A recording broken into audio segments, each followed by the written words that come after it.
Kicking off this list will be the 2506. The 2506 was invented in 1969 and has continued to impress all these years. The round is pretty much a 30-06 case that is necked down to 25 caliber. It has a case capacity of 4.15 cc's. The reason that I say the 2506 is an extremely underrated long-range caliber is because of modern bullets. This round can fire a bullet anywhere from 75 to 120 grains. With a bullet like the 115 grain Berger VLD Hunting flying at 3,100 feet per second and rocking a BC of 0.460, it is sure to impress for all long-range shooters. And rounds like that 100 grain Barnes TTSX bullet moving at 3,200 feet per second would be the perfect round for long-range big-game hunting, where bone-breaking capability is needed and deep penetration is assured.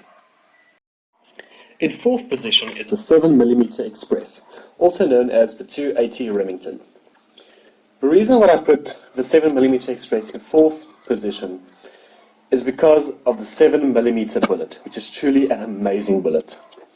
The 7mm Express has a case capacity of 4.39 cc's, which is more than enough to get those bullets flying.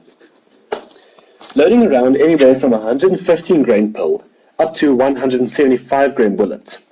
The round was invented in 1956. The 7mm is one of the best long-range bullets that there are.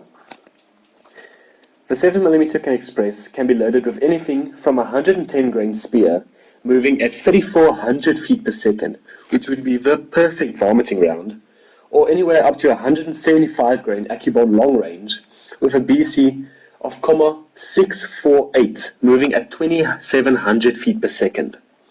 This round would be a perfect, low recoiling, long-range hunting rifle. In third position, I had to put the 30-06.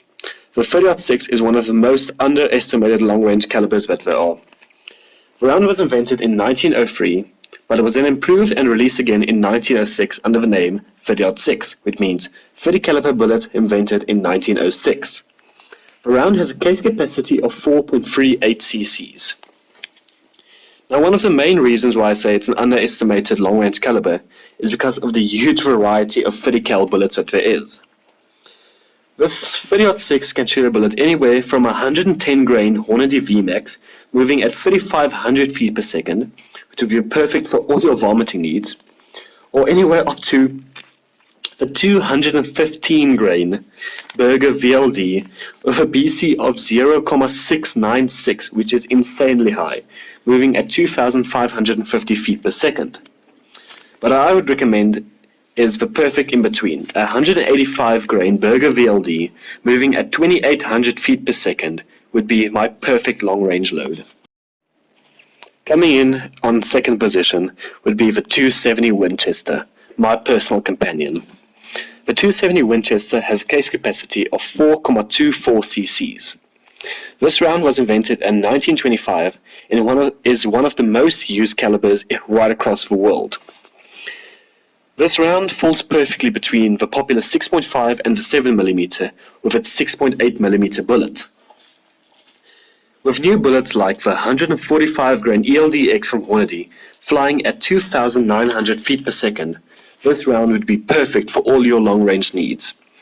This is a round I've personally hunted with a lot across Africa, and I've shot anything from vervet monkeys all the way up to eland. It's really an amazing cartridge, and loaded with a 130 grain Paragon VRG4 monolithic bullet, it is perfect for all your needs. And finally, coming in on first position, I believe that this round is better than the popular 6.5 Creedmoor. This round packs a case capacity of 3.32 cc's compared to the 6.5 Creedmoor's 3.12 cc's. This round was invented in 1997, and this round is known as the 260 Remington. The 260 Remington is one of the most underrated long-range calibers that there are. It is massively popular in PRS shooting, but not in long-range hunting. There are so many variations that come from the 260 Remington, like the 260 Ackley Improved and the 260 Terminator, which is basically a 260 Ackley Improved plus P-load. The 260 Terminator is capable of firing a 140 grain Berger bullet at 3,000 feet per second.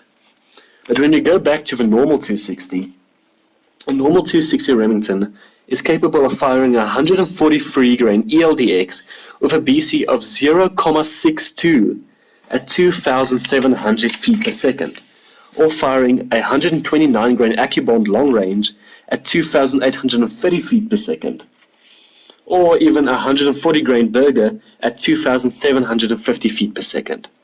That's why I say that the 270 Remington is the most underrated caliber that there is. When the 6.5 Creedmoor came out, there was a massive hype over the caliber, and everyone has moved to 6.5 Creedmoor, which meant that there isn't a lot of factory ammunition for 260 Remington. But if you hand load, I would strongly recommend looking at the 260 Remington before you buy a 6.5 Creedmoor. It is an amazing round.